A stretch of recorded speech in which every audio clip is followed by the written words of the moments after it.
ఈయన బొజ్జే నాయక్ వికలాంగుడు, భార్య పేరు బామిని, ఈమె హ్యాండిక్యాప్డ్. ఈ అమ్మాయికి కళ్ళు కనపడదు, ఈమె బిడ్డ రెండు కళ్ళు కనపడవు. ఈమె చూడండి ఇంత కనికరాలు, ఇద్దరు రెండు కళ్ళు కనపడవు. ఈమె ఈ బాబు ఏం పేరు బాబు? గణేష్. వీళ్ళ నాన్న హ్యాండిక్యాప్డ్, ఈయన కూడా రెండు కళ్ళు కనపడవు. వీళ్ళ అక్క ఏం పేరు? శ్రీవాణి, ఈమె కూడా రెండు కళ్ళు కనపడవు. నీ పేరమ్మా? బాలవాణి, ఈమె హ్యాండిక్యాప్డ్ కదా. శివ అమ్మా అనిత, చూడండి దగ్గర రెండు కళ్ళు కనపడవు. చూడండి ఈ కాలనీ హ్యాండిక్యాప్డ్ బ్లైండ్ కాలనీ. ఈ కాలనీలో ఉన్న వాళ్ళందరూ కూడా వికలాంగులు, దళితులు, హ్యాండిక్యాప్డ్, బ్లైండ్.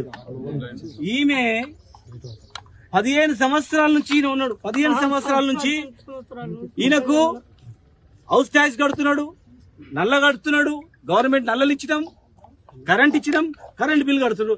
ఈ అమ్మాయి ఇద్దరు బిడ్డలు, వీళ్ళిద్దరు బిడ్డలు. ఈమె బిడ్డ. కాలనీలో ఉండే మొత్తం కూడా టోటల్ అందరు కూడా 100కు 100% బ్లైండ్, వికలాంగులు, పేద వర్గాల వాళ్ళు ఉండేటువంటి కాలనీల అర్ధరాత్రి 1 గంటకు ఫోన్లు గుంజుకొని జేసీబీలు పెట్టి మొత్తం గుణగొట్టిందంటే ఇదేమన్నా బంజారాస్ లో, జూబ్లీస్ లో కోటీశ్వరులు ఉండేటువంటి కోట్లాధిపతిలా వీళ్ళంతా? ఇంత అన్యాయమా? అసలు కనికరం ఎట్లా రాలేదు? వీళ్ళని చూస్తే ఏడుపెట్టు రాలేదు. వీళ్ళని చూస్తే 15 సంవత్సరాలు వీళ్ళు ఈ ఇంట్లో ఉంటే ఈ చిన్న పిల్లని ఇప్పుడు ఎక్కడ పోవాలి? ఈ చిన్న పిల్ల ఎక్కడ పోవాలా? ఇంత దారుణమా? ఇద్దరు ఆడపిల్లలు, ఈమె ఎక్కడ పడుకోవాలా? 15 సంవత్సరాలు పైసా. ఈమె ఇద్దరు బిడ్డలకు 5,000 రూపాయల పెన్షన్ వస్తే, 3,000 రూపాయల పెన్షన్ వస్తే 6,000 రూపాయల్లో 3,000 రూపాయల చిట్టేసి 3,000 రూపాయల ఆ వికలాంగుల పెన్షన్, ఒక పెన్షన్ దాచిపెట్టి ఇల్లు కట్టుకున్నా అని చెప్తుంది, రూమ్ వేసుకున్నా అని చెప్తుంది.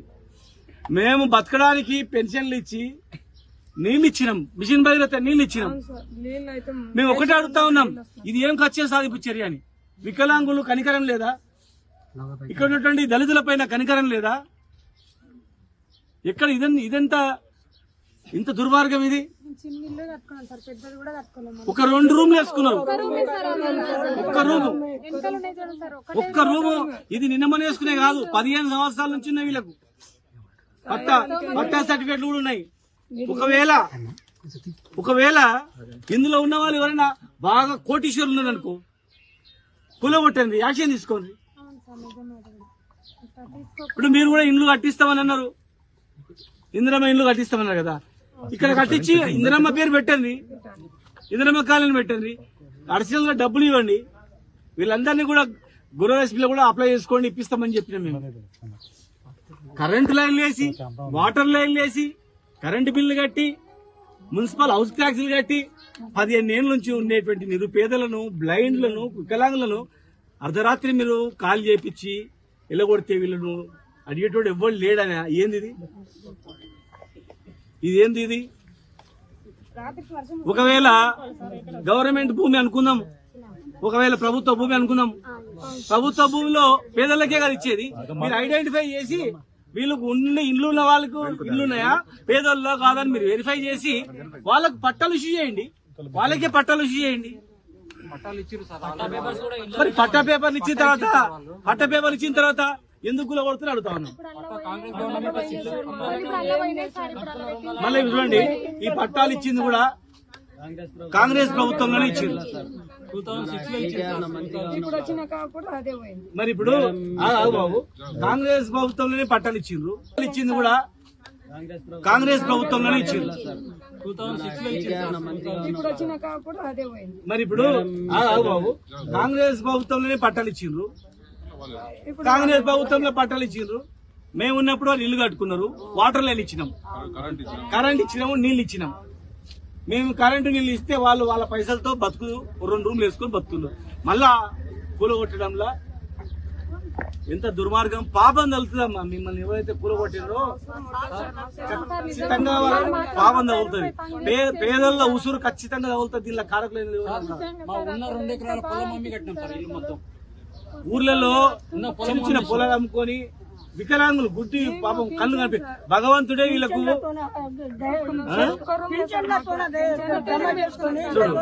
చూడు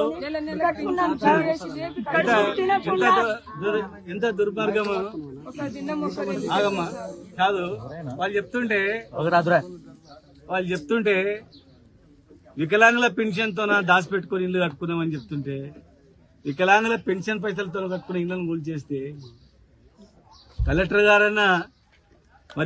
గారన్నా చూసి కూలగొట్టమని ఇన్ని ఇండ్లు 70 ఇండ్లు కూలగొడుతున్నప్పుడు మరి ఈ ఇండ్లు వాటర్ లైన్ ఎందుకు వేసిండ్రు, కరెంట్ ఎందుకు ఇచ్చిండ్రు, అప్పుడు కట్టేటప్పుడు ఏం చేసిండ్రు, పట్టాలు ఎందుకు ఇచ్చిండ్రు, పట్టాలు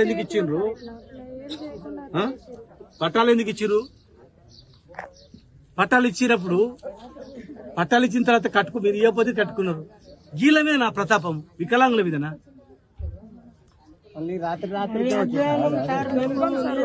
ఇగో మీరు భయపడకండి, భగవంతుడు అంటూ ఉన్నాడు.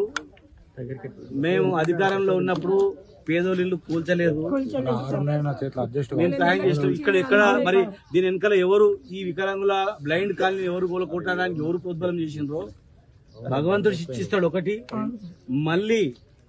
మళ్ళీ మేము వస్తాం, 100కు 100% మీకు ఇండ్లు కట్టించి సిమెంట్ రోడ్లు వేసి మీకు బ్రహ్మాండంగా చేస్తాం.